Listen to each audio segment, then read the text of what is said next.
Hi, this is Zap, and welcome to the Reset and Zap Podcast.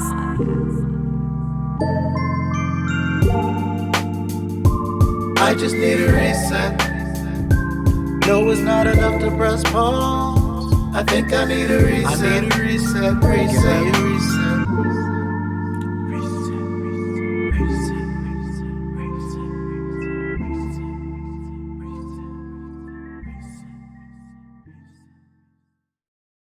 Welcome to the Reset and Zap Podcast. It is season 2, and of course, I am your host, Zap, and with me is my partner, my co-host. Hey everybody, what's up? It's your boy TJ.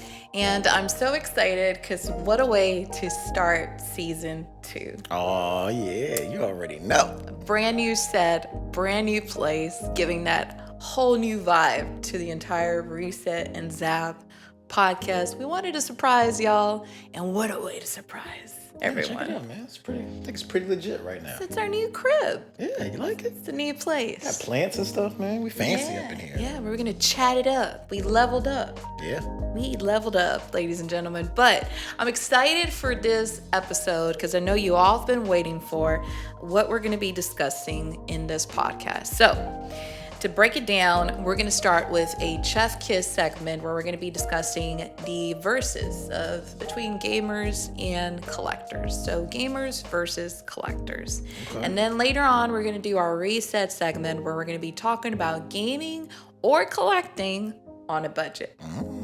Okay. So if you're a gamer, you're a collector, regardless, whatever it is, this episode is for you. And as a matter of fact, I'm going to let you start it off with Chef Kiss. You know what I do? I can do it. You can do it. Yeah. Chef Kiss. Let's go.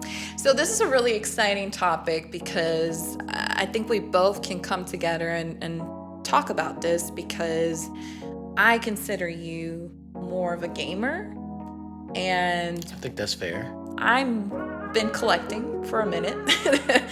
So I can actually talk about what it's like to be a collector and also in part, what it's like to be a gamer too, because I do consider myself a little bit of both. Yeah, I think that's fair. And just from my perspective, I've always kind of been on the outside of the content creation part of the whole gaming scene. So I've always kind of in the town where I grew up, there wasn't really a big gaming scene. So I was pretty much the only real gamer in my family and only real gamer among my friends. So my gaming experience was a little more isolated. And for me, it was just more about games I like or games I enjoy or stuff that's coming out that I think looks cool. And then as I entered the content creation field, I started meeting more different types of gamers. And there's, your retro gamers, your collectors, your modern gamers, your whatever console versus PC type of stuff. And that's when I really started seeing all these contrasting types of gamers. And one of the ones that I found very interesting was collectors. I didn't know that gaming collecting was really a thing where people would just buy these games just to have a set of games from their specific console that they like, or just games that are rare and hard to find. And as I dug more into it and did looked around and saw more things, I was just I thought it was very interesting how different types of gamers can be, and the different motives people have behind what they do, and with content creation as well as just as gamers. Yeah, it's really interesting because you think, okay, well, plain definition, what's a gamer? Well, a gamer is a person that plays games, but it goes way beyond of just that simple definition. Oh yeah, way. It just branches out, and then once you know it, it's a whole huge world that you still are yet discovering. Yeah, definitely. And I agree with your assessment. I definitely just consider myself a gamer. I like games, and I play games that I like and I enjoy. I mean, I don't really consider myself really a collector. I just happen to have a bunch of games that I like. You know what I'm saying? I'm more collecting wise, I'm more so into paraphernalia.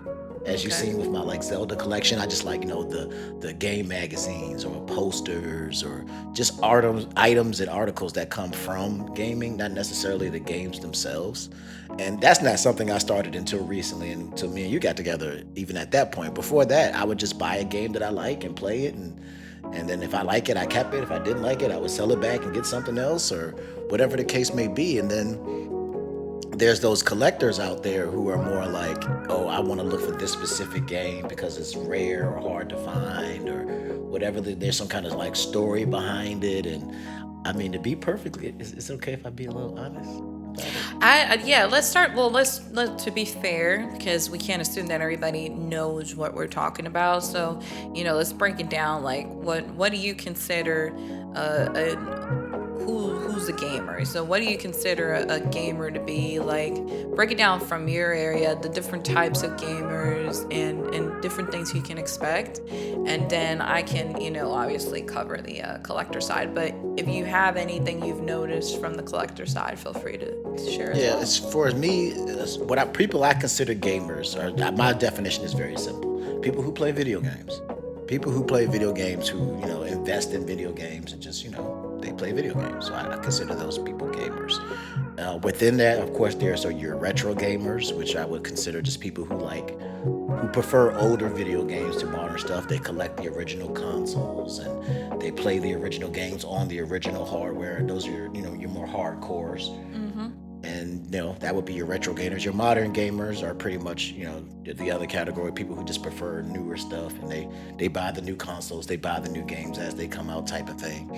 And then for me, collectors, I noticed it's more about, at least from what I've seen, it's more about the hunt than it is necessarily the game itself. Because what I've noticed is that in a lot of cases, the games that are the most rare or the most hard to find or the most expensive are usually games that are not that great, to be perfectly honest. It's like these games are like, they kind of suck. So it's because of that though. That's the reason, like, because a lot of people didn't purchase this game, there are not a lot in circulation. And that means that they're harder to find, which means the price goes up, which means they're more desirable by collectors. At least that's what I've noticed. Yeah, I consider myself to be a mixture of both because, to give a little bit of context for those that don't necessarily follow my main channel, which is ZapCristal on YouTube.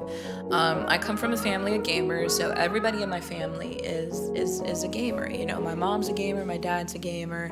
This has been kind of like a family tradition that's been handed down from generation to generation. So at a very young age, I've always been gaming. Either if I was on the NES, Game Boy Advance, any sort of handheld or any sort of console. It would even Sony consoles. We owned a PS1 back in the day, PS2, later on a GameCube. Now I'm infatuated with the Xbox Series X. So, regardless of the platform or where I'm gaming on, I just love playing games. So that's my definition of what I consider a gamer, I think that's fair. But yeah, so I do consider myself to be within like the gamer space. I also consider myself to be a mixture of both. Like even though I love retro gaming for me is just all about nostalgia, period. It's the only reason why I'll go back and play the game. But besides nostalgia, I don't necessarily consider that some of the games I play, just because they're retro, I would consider them to be good games. There were a lot of retro games that weren't great back in the day. Agreed. Or didn't age well. So I think sometimes people get that a little confused. The line can be blurry because of nostalgia. And so, I'll go and play a retro game just to kind of reminisce and have some fun. It's a lot more simpler, controls are simplified, many reasons we don't have to like thoroughly go through, but you get the whole reasoning behind retro gaming. But then at the same time, I love modern gaming. I love current gen gaming. Why? Because I'm a sucker for open world games. I love the good elements of a good storytelling in a game. I love the accessibility, the freedom you have. multiple options when it comes to controls. Like, you have so many ways you can control your character and fully dive and be fully immersed in this world, this universe they created for you. And the most important thing is the community aspect.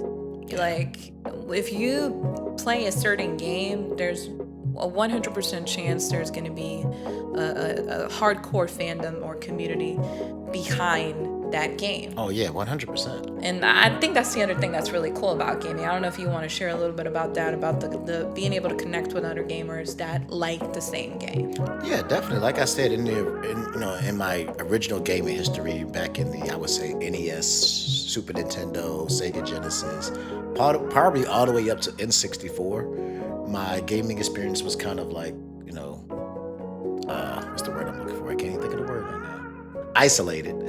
Yeah. And it was after that point, when we get into like the PS1 era and then everything up to that point, from that point, is where I really started becoming part of, like, I started watching YouTube content creators, and I would watch people who played the kind of games that I like, and then I started making content myself, and then I would start connecting with people like, oh, I like, everybody knows that I like Zelda, so all the Zelda fans say, oh, you like Zelda, what's your favorite Zelda game, and da-da-da-da.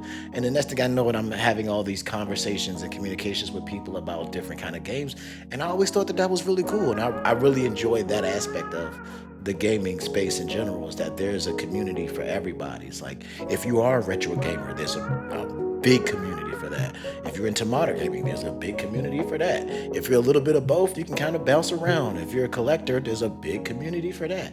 If you're just like, I just like games, I just be playing games every once in a while, there's a casual crowd. There's a hardcore crowd. There's a fighting game crowd. There's an RPG crowd. There's an open world crowd. There's crowds for different companies. There's the Square Enix crowd. There's there's your Sony crowd. There's your there's a community for everybody here in the gaming space, just depending on what you like. And I think that that's really unique. Yeah. Do you think that a lot of it can be contributed to the fact of like online gaming introduced early on, to like home consoles, that brought like that initial aspect of what we know as community? I believe so. I believe that's a big part that helped it. But for me, I just think that gaming kind of gives you that shared experience with other people. So just like even before, that was online gaming was a thing, there was, people who played the SNES, people who played Chrono Trigger. I could say Chrono Trigger and instantly on my Twitter and probably get, thousands of people being, oh, I play Chrono Trigger, I like Chrono Trigger. So it's like, even though we didn't have that experience together or we didn't play online together, there's still that like, oh, we had that shared experience. So I can like, oh, you remember this part in the game where this happened and that? Yeah, I remember, I like that part and this part. Or you can share knowledge with other people. Everybody has that shared experience where it's like, oh, you remember this part of the game, or they can share knowledge. Oh, did you see this part of the game? Do you know that if you did this or you did that, strategy guides and online strategy guides and people making walkthroughs. And I think it's that shared experience that really brings gamers together. Yeah, that's very true. And it's like you said earlier, like not only people become fans of games, but people become fans of the company itself, of the developers, of the platform where they're gaming on. Just there's really a community for anything if you think about it. You just gotta find the right tribe for you. Oh yeah, because me, I'm an RPG guy. So like any of the RPG heads, we all already know what time it is. So I'm a big Square Enix fan. So, you always see me around some Square Enix games, a big Capcom, because Capcom got a lot of awesome RPGs that I've played. So it's like, once you get into it and you find what you like, you'll find other people that are into those same things as well. And you kind of just build this community, just automatically just comes together. And I think that's one of the most interesting aspects of gaming is the community itself. Yeah, so gaming, like if you're just a gamer, then that's pretty much it. You're excited for upcoming releases. You probably are the person that pre-orders your games, pick it up day one, or you probably wait a little bit later because of those glitches and, waiting for some updates. Let's not go there, but you know what I'm talking about. Yeah, depends what the game is. Depends what the game is. If it's a Bethesda game, sorry. Anyways, moving on. But yeah, that's pretty much what gaming in a nutshell is. For a collector, I feel like collecting is it's such an entirely different world. It is. Even though it's within gaming, it's just so vastly different. And I can share like an overview based on my own experience. So, some people, when they're collectors, they start under different reasons. There's multiple reasons. I can at least speak on my behalf of what the reasons for me was. I'd like to hear that, actually. So what drew me to like start collecting was I wanted to like reminisce about childhood things I had, possessions that I owned back in the day, and it was all about recovering my childhood. So that was like the initial starter of my collection. I'm like, I remember back in the day when I owned this game, or I went to Blockbuster and we picked this game up, and I would love to like get a copy, get my hands on one, just so I can sit down and be able to play it again and just kind of, reminisce and remember those good times I had with the game. And not only with games, but with anything that I like hold dearly close to my heart. So it could be like, not necessarily a game, but it could have been like a magazine. It could have been a mug. It could have been a lunchbox. Anything that I associate with my childhood is pretty much what I wanted to recover. Okay. So that's how my whole collecting journey started.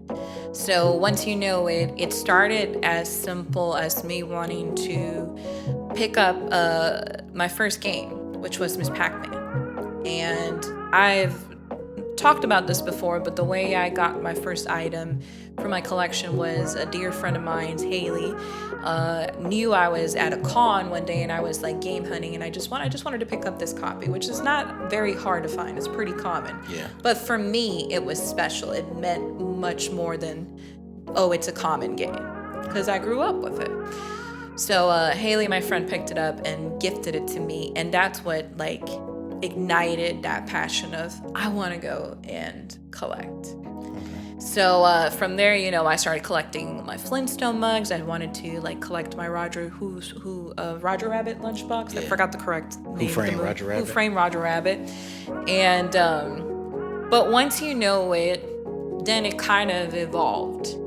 Once I reached the point that I had collected all the stuff I considered were dear to me, that were related to my childhood memories, then it all of a sudden became a thing of, well, why don't now I go and collect stuff that I didn't necessarily own back in the day, that I missed out on the opportunity of experiencing, and I want to go back and experience it as an adult.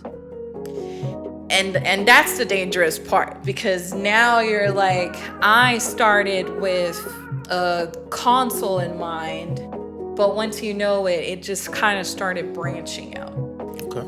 So I'm not necessarily saying that all collectors start that way, but for me, in my own experience, that's how I started. Okay.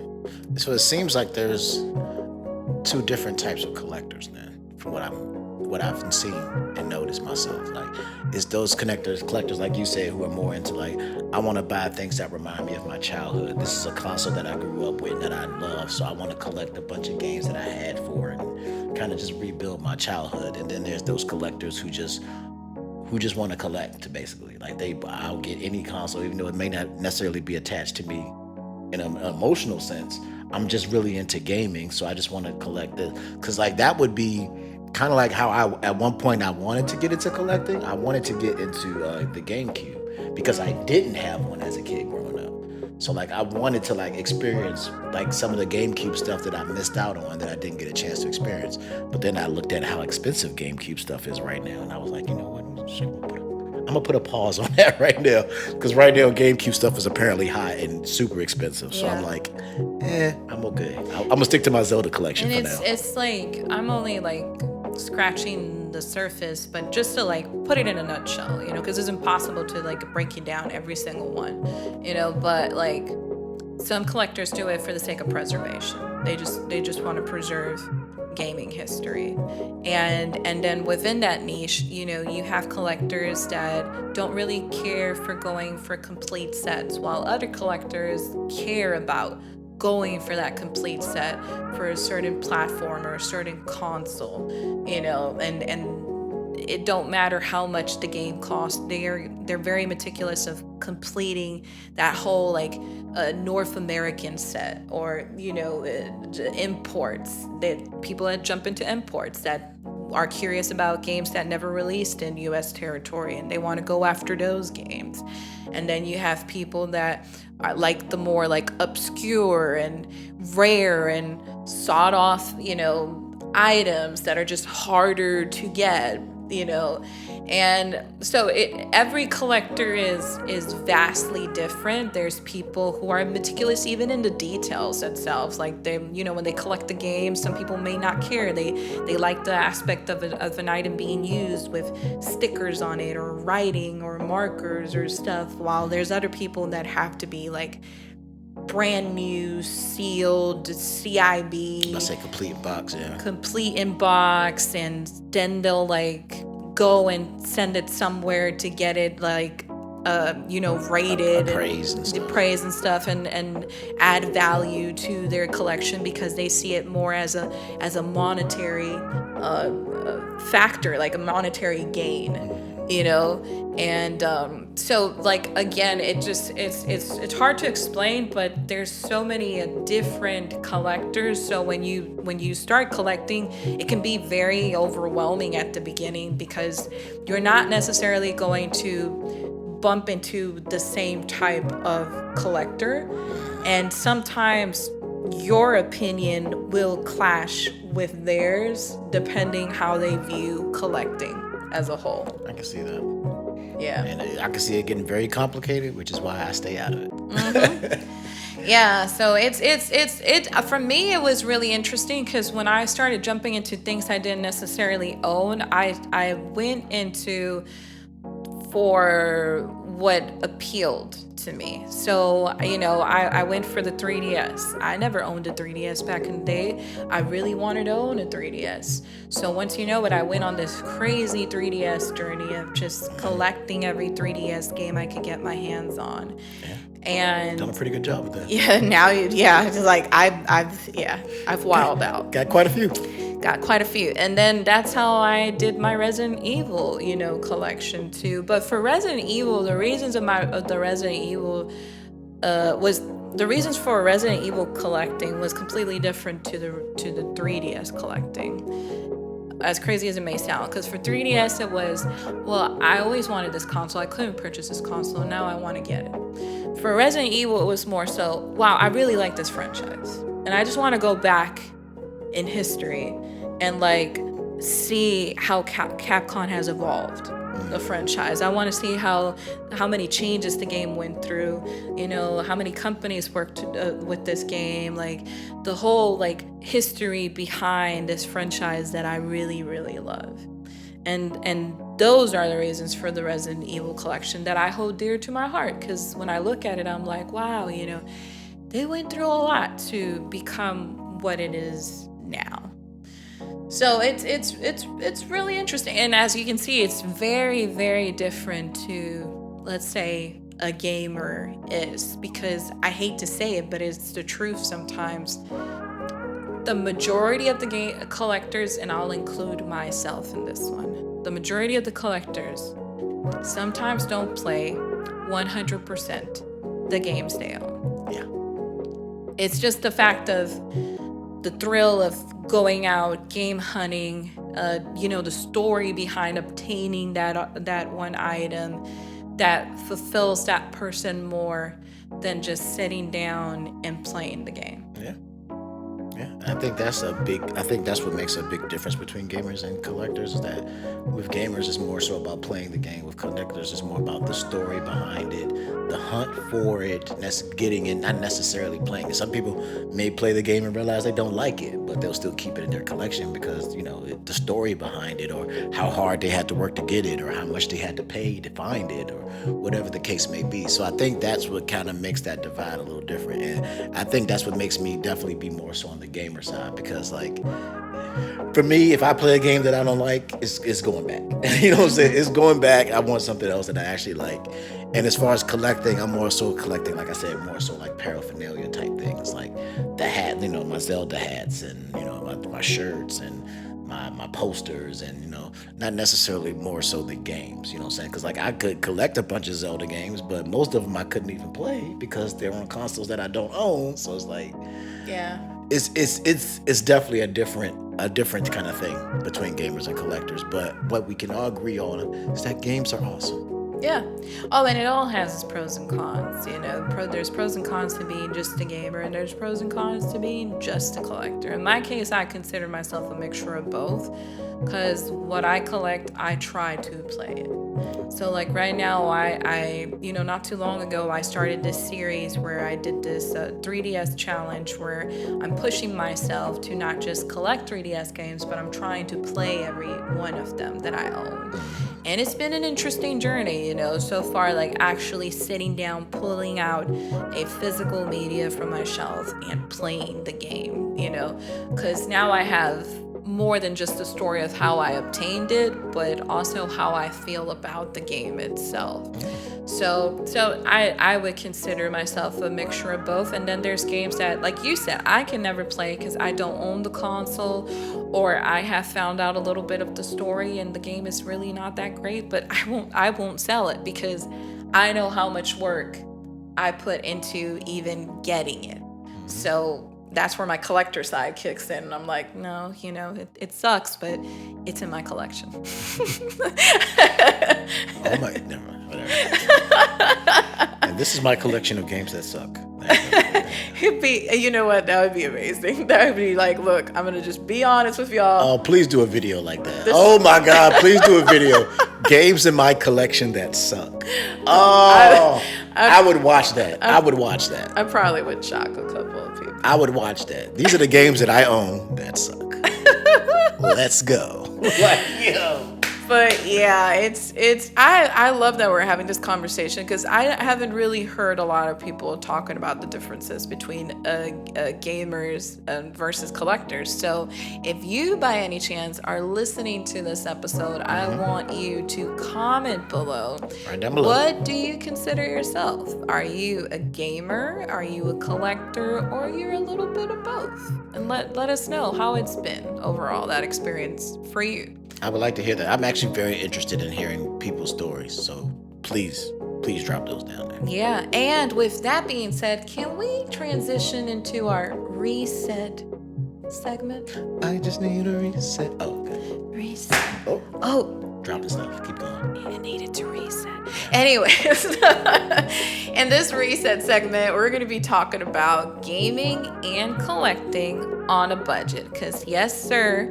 Yes, ladies and gentlemen, there is a thing as gaming and collecting on a budget. On a budget.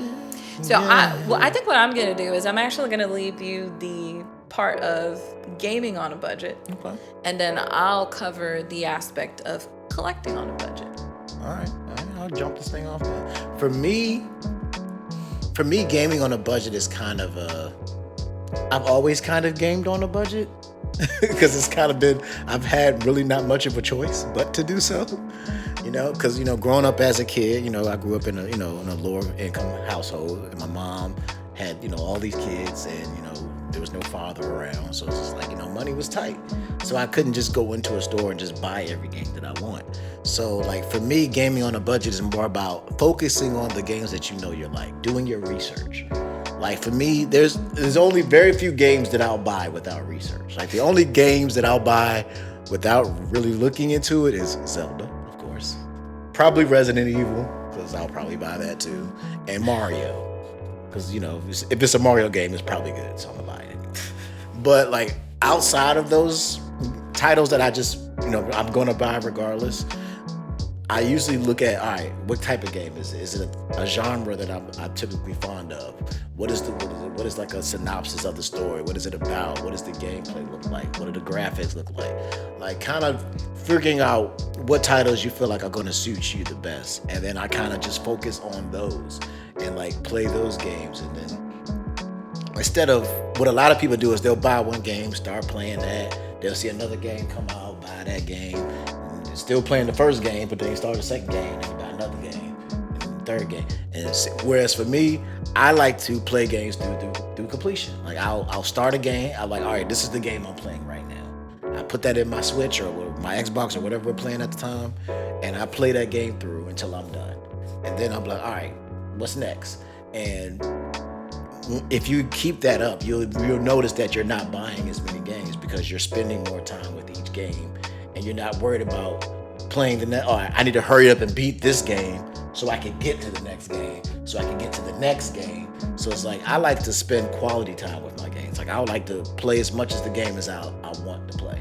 Like just recently, actually, I've been playing Pikmin 4, and I pretty much 100% of the entire game. Like I had so much fun with it that I just sat down and I took my time with it. And like, all right, now I got other games to play. Let me see what's next. Let me try this out and see how I feel about it. And then I'll play that game until I get to a point where I don't want to, and then move to the next. And that in itself has helped me keep a budget because right now I'm still playing games that we just have. You know what I'm saying? I haven't even had to buy a new game recently because like I'm just playing what we have in our collection. And then once I get to a point where I've pretty much played everything that I've wanted to play, then I can, all right, what games are coming out that I'm like, and then there may be a stray purchase here and there of some games that I know I want. Like when Tekken 8 comes out, I'm gonna get it because I know I want it. But like I'm not buying games like constantly. I look for those titles that I know that I want, I buy those, add them to my collection, and then I just keep playing through my collection until I get to that game, or I just skip to that game, then I'll come back to something else. And then, like you said, now that I got you in my life, I also have a 3DS collection. So it's like I pull out my 3DS now, and I can just look to that, and it's like. So for me, it's all about just kind of focusing. Like just focus on what you really want to play, the games that you really enjoy. Even when you're picking your console, like, all right, what console do I want? All right, what console is gonna have the games that I want to play? Because you don't necessarily, in this day and age, don't necessarily need to have an Xbox and a PlayStation and a Switch. Yeah. You know what I'm saying? Like, what consoles is really gonna give you the games that you want to play? So you focus, once again, focus in on what it is that you really want and the games that you really want to play, and that'll limit how much you're spending on games because you're only focusing on the titles that are really interesting you. I don't feel the need to like have to buy every single game that comes out because I already have a bunch of games that I need to play, and I don't need to keep doing that, and I don't want to rush through the games that I have just to get to the next game, just to get to the next game, just to get to the next game. And another thing, the second trick to playing games on a budget is actually from my good old Retrogaming friends.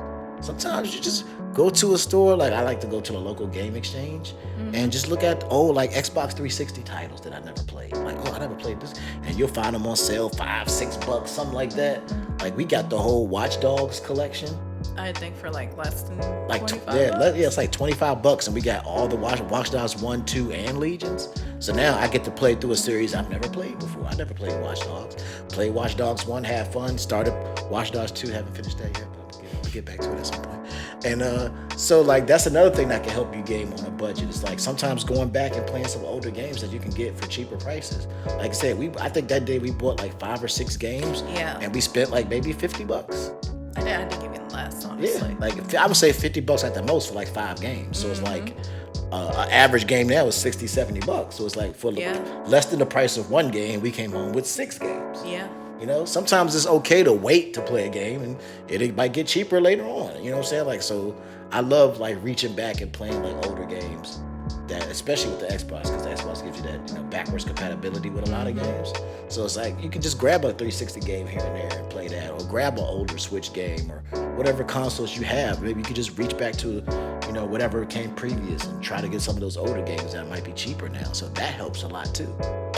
Yeah, but can you give an example of like a recent game you picked up that probably was reasonably affordable, or you thought this is worth it, I'm gonna pick it up?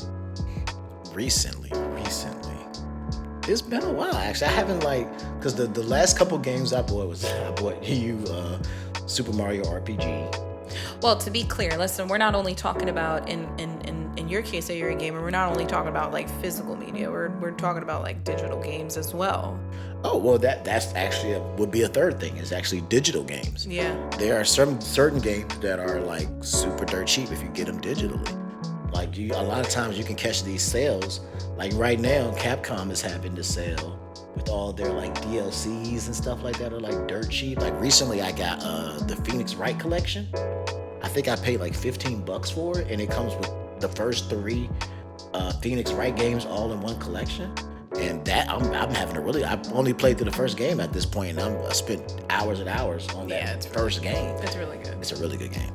And I still got the second and third game to play through on that collection. So it's like, sometimes you can catch those digital sales like that. Like I said, the Capcom sale that's going on right now with the Phoenix Wright and the Resident Evil DLC and Devil May Cry is another one I got for like really, really cheap. So like sometimes, and I know some people, have a thing against, digital games, but if you're trying to game on a budget, it may be a game that you're not necessarily like crazy about, but it's like, hey, I would like to try it out, and it's on sale for like $5 or $6. Why not just pick it up digitally? And you might find out that I found out that I love Devil May Cry 6. Like I love that game.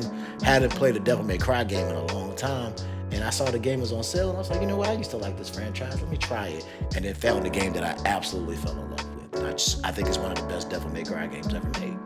And now I'm like, I got to play it for like $15 or something like that. So digital gaming, even though some people are against not having the physical media, for those of us who want to game on a budget, sometimes you can catch digital games, like even like within the Xbox itself. When you go to like the store, it'll have a section that says games on sale, and the Switch does the same thing where it's like best deals, and you can see all these games. And like another series that I forgot the name of it, those little pixel games that we've been playing.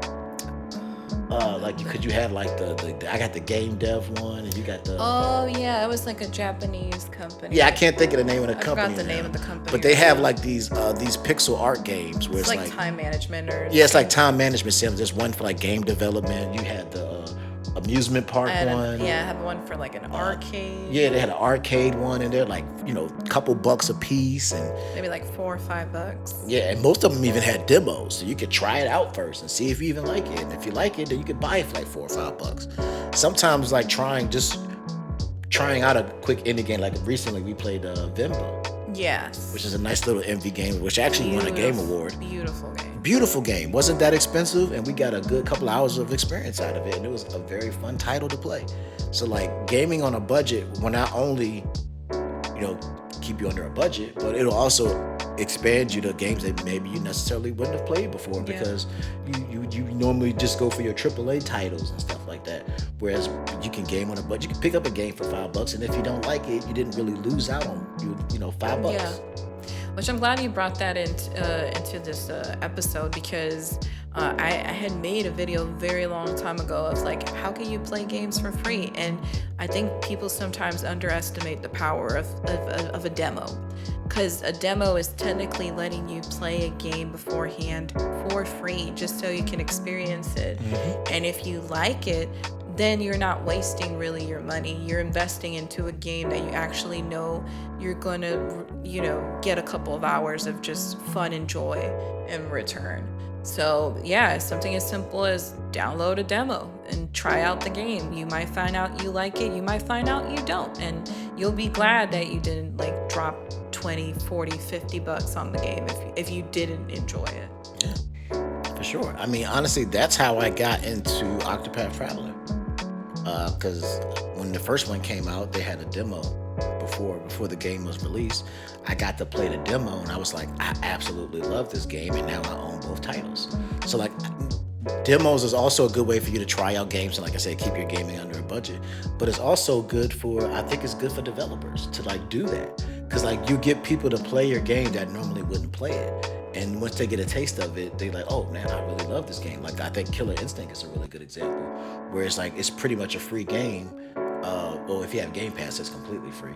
But if you don't have Game Pass, you can still try out certain characters for free. Like each week, you'll be like, oh, this week this character is free, or this week this character is free. And you can try out that character and play the game. And if you want that character, you can buy it. But if you spend up to a certain amount, then they unlock the whole game for you and stuff like that. So like, I think a lot of developers should reach into like doing these demos or like free to play elements or letting you get a little taste of the game to see if you like it, because that'll bring in sales that you normally wouldn't get. Because without that demo for Octopath Traveler, I might never would have bought the game. Because I was like, it looks cool, but will I really enjoy it? And I don't know, and I'm kind of iffy about it. And it's $60. Like, do I really want to drop $60 on it? Then I played that demo, and I was like, yeah, I do want to drop $60 on it. And now I'm a fan of that franchise, and I own all the games that they made. I own both Octopath Traveler games and the Triangle Strategy game. Same thing with Xenoblade. Like, I got to play a little bit of that game, and I was like, oh, I really enjoyed it. Now I play now I own all the Xenoblade games. So it's like, demos not only can help you with your budget, but can also help developers get people into their franchises and games that may not have ever played them before. Yeah, I think a perfect example, not necessarily talking about demos, but like getting on those deals when the timing is right, for me was recently I repurchased Two Point Campus. Oh, yeah. And I've always been a fan of the game, and the game originally is like $50-$60 just like for the base game, and they had a deal that was ending like in 3 days, and it was over 70% off, I think, but it was only like $27-$28 the base game with all of the DLC. And I hopped onto it because it was really hard to say no. I'm like, this is a totally good deal that if I don't jump onto this right now, I might miss out on it and regret it later on. And you've apparently been having quite a bit of fun with it. Oh, I love it. And now with all the the downloadable content, it just added to the experience. So it's just making it so much more fun. Yeah. It's like a complete different game, honestly. When you download all the DLC that it offers, and the DLC actually makes sense, which that's a whole different story, it makes the game actually more fun to play. Just to go back and play it again. Yeah, for sure. And I think that's another good example I have too is one of those times we went to Game Exchange, we picked up Final Fantasy 15. And I've been playing through that game, and I really enjoyed it. And I realized that they had like a bunch of DLC for it. And now Square Enix is having a sale on their DLC as well. So now the DLC is cheaper. And I'm like, oh, I might be able to go back and play the DLC for it and get it for a pretty cheap price and check it out and see what the DLC was about. So I can get to enjoy this game even longer. So I'm not spending very much money, but I'm actually getting new experiences for a game I already know that I enjoy. Mm-hmm. So like from time to time, sometimes like before I start a gaming session, I'll literally just go log into the store and just, what's on sale right now? What's going on? Because you never really know. Like I said, that was one day I was on the Xbox, and I just was going through the game store, checking out Game Pass games and seeing what's on there. And actually, gaming on a budget, Game Pass is. We're not sponsored by Xbox. We're not sponsored by. But I am an Xbox. She's an Xbox creator. I'm not. I'm just saying that if you're gaming on a budget and you own an Xbox, there is no reason not to get Game Pass. Yeah. For what you pay a month and the quality of games that you can get, that's a real gaming on a budget secret trick right there. Oh, yeah. Because like a lot of the games that I played on Xbox recently have been Game Pass games, and I've just been able to try everything. And that's like, once again, when you have Game Pass, you can just download a game, try it. If you don't like it, delete it. You didn't lose anything. Download something else. And then they'll have whole series on there. Like I know they had the Walking Dead series. They had the Far Cry. They had the Yakuza series. They had the Far Cry series on there. They got the Bethesda games on there. Halo, obviously. So it's like, if you're gaming on a budget and you own an Xbox, the Game Pass is definitely worth it. Because like what you pay monthly is nothing compared to how much games you can get every month. Like you can just, and they're always adding stuff and they're always changing stuff. So like if I get on the Xbox, I'll just jump on the Game Pass store real quick and just see what's in there and see what games are for sale and see what new Game Pass games they play. And I could probably play a brand new game without even having to spend a single solitary dollar. Completely agree. These kind of things are the things you need to pay attention for, like I said, demos, game subscriptions, stuff like that. Like I said, if you're into retro gaming, then the Switch might be a good option because they got all these Super Nintendo, Switch Online, NES, Super Nintendo, Game Boy Advance. If you just, I think it's like $25 a month or something like that. Oh no, $25 a year actually. Sorry, It's like $25 a year, and you get access to all these old games, and they're adding stuff to that as they go along and adding stuff. So like these kind of tricks will give you extra games to play that maybe you haven't tried before or you've heard of but never got a chance to play, and that can in the end can save you a lot of money. And I do. Yeah, I feel like this is going to be a two-parter because this is a good topic. This is actually a much more detailed topic than I thought it would be. Yeah. But like, man, I could talk about this for quite a bit. Because like you keep saying things, I'm like, oh yeah, that's true. Oh yeah, this is true. Because at the end of the day, that's all within the topic we're discussing about how you can game on a budget. So like even if you're a little tight, you still have options on what to do, you know, and be able to continue gaming. And that don't even cover something as simple as free games. Like there are free games out there that don't require any purchases. Warframe? Yeah, Warframe. That's, oh my God, it's so good. Such a good game. There's a Paladin, which is very similar to it's a Bethesda shooting game. FPS. Yeah. There's, Fortnite, of course. Fortnite, obviously. Like, there's a lot of free games out there. A lot of free puzzle games, you know, that the list can go on. Isn't that Disney game free to play or something like that? On Game Pass. On Game Pass. Okay. Yeah. But, which, by the way, funny enough, I did make a video on that of, like, free Nintendo Switch games that you can play on. Like, literally, you just download them and play it. That's actually how I started Warframe. Was on the Switch. And I started way back on the Wii U. Actually, that's where I started Warframe, and it's crazy to see how much it's evolved, and it's still such a strong community till this day. But you know, that's a whole different story. But yeah, that might be an episode by itself. Free games, I'm telling you. As a matter of fact, I'm going to add into the bottom of my show notes. If you're listening to this, I'm probably going to add a couple of links to videos that I've made actually discussing about this, and you can just go watch it and continue taking notes. So, you know, we're helping you save some money. How about that? That's right. While still having fun. Exactly. Yeah. I mean, we got a ton of games, but we ain't been spending a lot of money.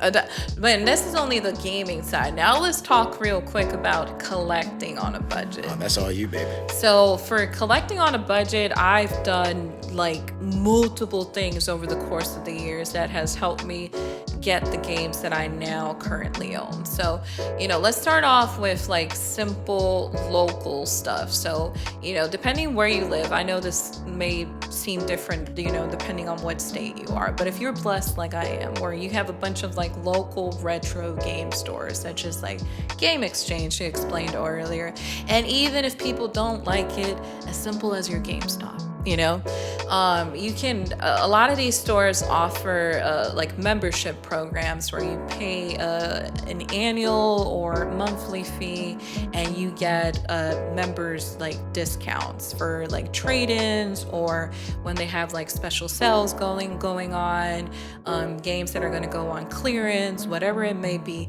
you get that special discount just because you're a pro member or whatever it may be.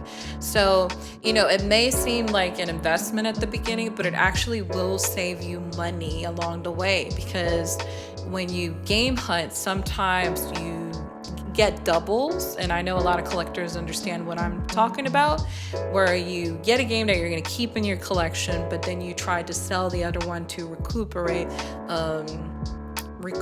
Sorry, I said it wrong. That's right. Recoup the amount you invested in the actual game. So, you know, sometimes you'll go to this store, and depending how much they'll give you for the game, you'll go and trade in all these games just to get your fundings back up, you know, because as any collector, you're going to have a fund set aside that is just exclusively for that, for expenses that you're going to have with your collection, games that you're going to buy that are just outside of your household expenses. And that's a whole different story. Usually I recommend people have like a 30% fund that is separate for entertainment, and entertainment includes hobbies. So you have that money, and that's basically your play money that you use without affecting your bills, without affecting your family, without affecting your household. So that's what you do. And then some of the ways that you recoup that money is basically what I was talking about, of just being part of a program, a member program of a lot of these stores. And another thing that helps you save money talking about the stores is investigate which store offers more money for your games.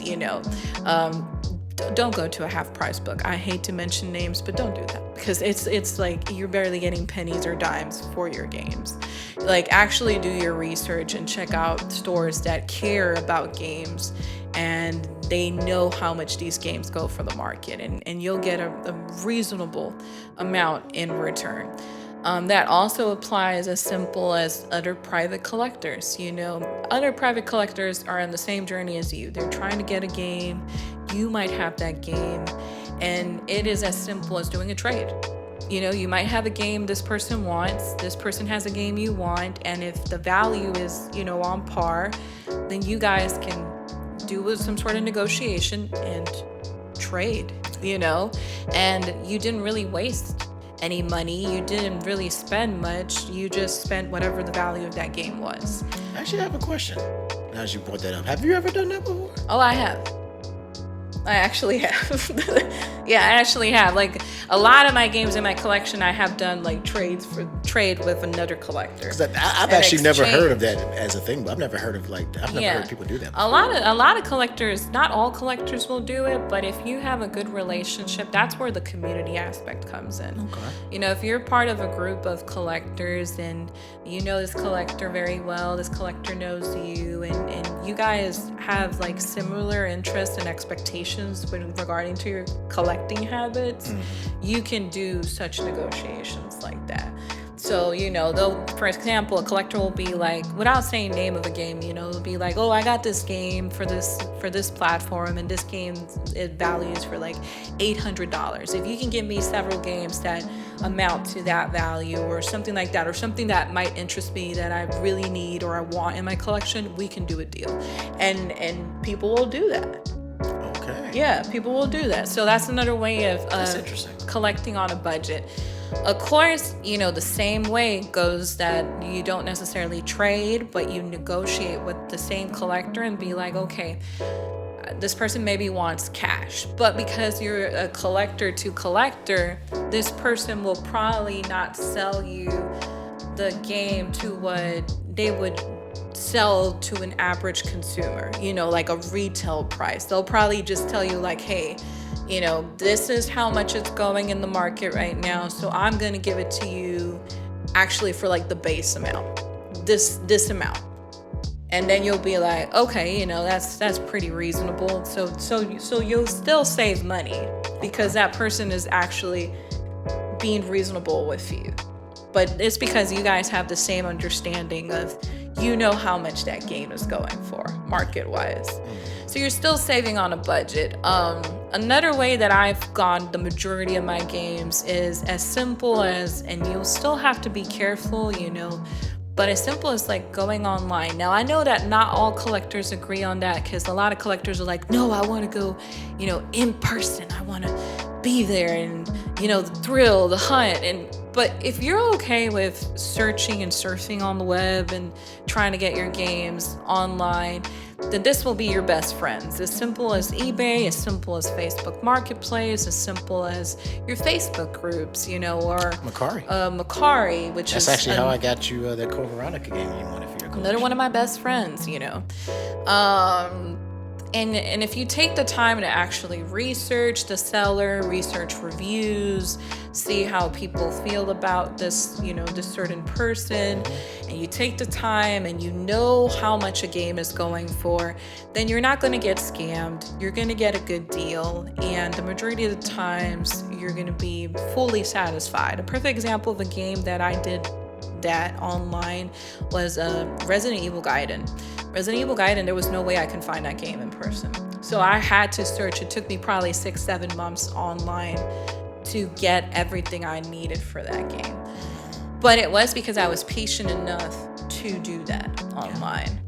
But, if you don't want to do online, then go to garage sales. Go to mom and pop shops, drift stores, vintage shops. You never know. You never know. Sometimes, what's that phrase? What's one man's trash is another man's treasure. You never know. A perfect example is you told me. About earlier when I was talking about the 3DS, I actually found a pretty rare 3DS. Actually, it's a Zelda.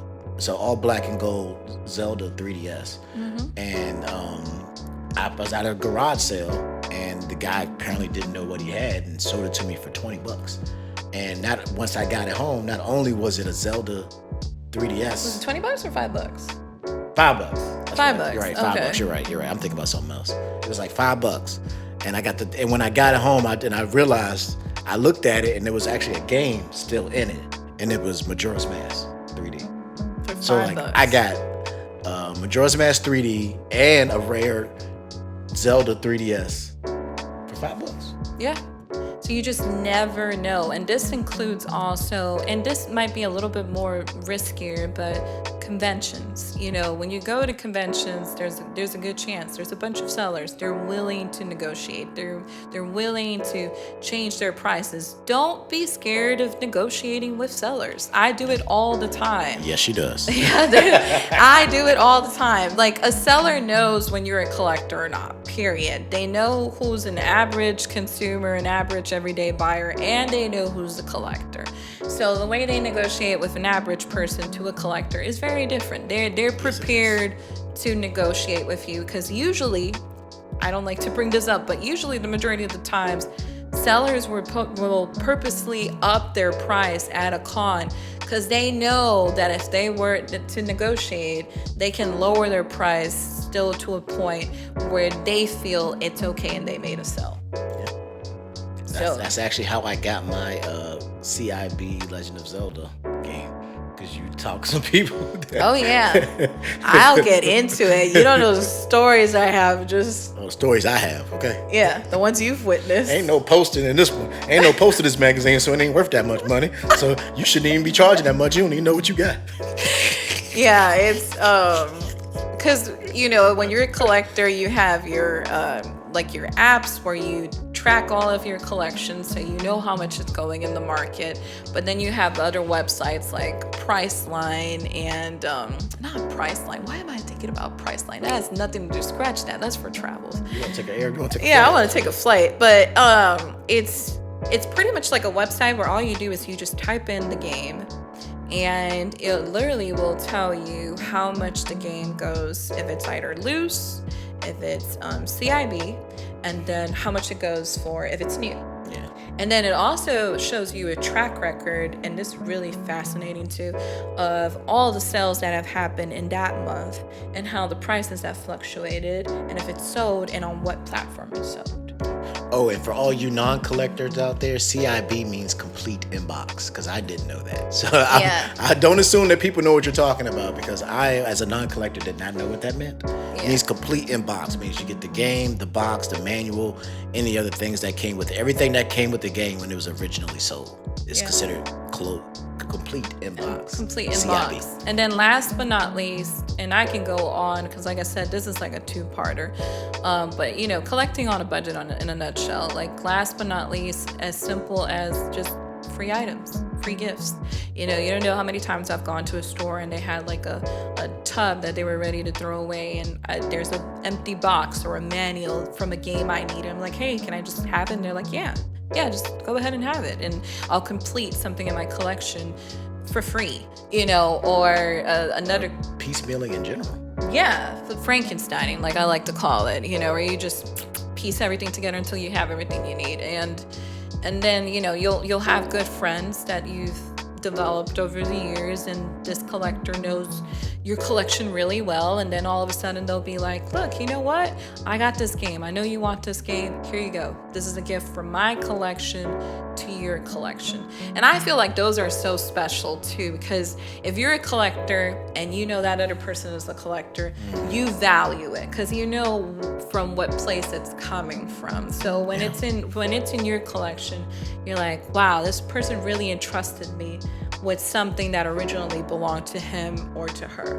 So it's very special, and I think the grand majority of my stuff also have been precisely that. It's just been like gifts over the years of people from the community, other collectors from stores that I've gone to, that actually know like what are my interests, what I'm looking for, and they've wanted to become part of that journey. So they like gifted me little things here and there. And they slowly but surely have become part of my collection. So don't be afraid of accepting a gift, receiving a gift, especially if it's someone you trust and you know. Yeah. Whew. That's it. This turned out to be longer than I thought. Man, this episode got some weight on it. Yeah, and if you guys want to hear a second part to this episode, let us know. I would love to come back and talk more about this. Oh yeah, for sure. Because this is a very broad... There's a lot of meat on them bones. ...discussion. Is there anything else you want to add that we could have possibly forgotten? I think I'm full for right now. Yeah, I've had so much fun to talk about this because it makes me realize more and more. I'm like, am I a gamer? Am I a collector? I'm both. As you talk about it. It's a lot to it, man. I think we definitely need to do a part 2. We definitely need because if you let me, we'll be here for another hour. So guys, I appreciate you coming and listening to the very first episode of season 2. Round of applause. What an opening to season 2 for the Reset and Zap podcast. Let's get it. I'm so excited for all the upcoming surprises we have prepared for you guys in this brand new season. Don't forget to follow me on Patreon. Go check out my website, www.ZapCristal.com. Oh, yeah. For all things ZapCristal, including this podcast. Yes, sir. And as always, I want to remind you to reset and zap for the week.